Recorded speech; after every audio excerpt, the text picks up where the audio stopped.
কি রান্না বান্না করেছো মা আজকে দুপুরে? শুভ দুপুর বন্ধুরা।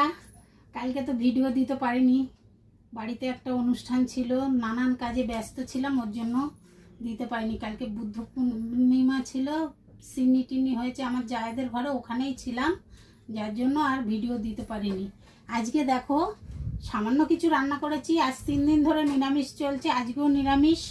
এই যে ভাত, ভাতটা ঠান্ডা হয়ে গেছে, একটু তাড়াতাড়ি হয়েছে সকালবেলা, ওই জন্য ভাতটা একটু ঠান্ডা হয়ে গেছে আজকে। আর করেছি এই যে ঢেঁড়স ভাজা,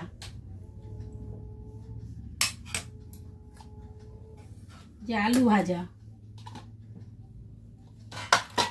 আর হচ্ছে এই যে কাঁচা নিম পাতা। এই যে কচি কচি কাঁচা নিম পাতাটা নুন কাঁচা তেল দিয়ে মুলে গরম ভাতে খেতে দারুণ লাগে আর খুব ঝাঁঝ ওঠে।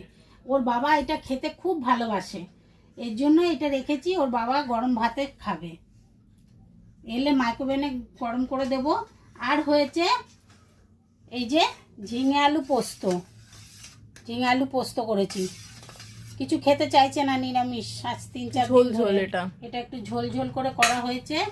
এটাই হলো আজকে দুপুরের লাঞ্চ আমাদের। সঙ্গে আছে এই যে গন্ধরাজ লেবু।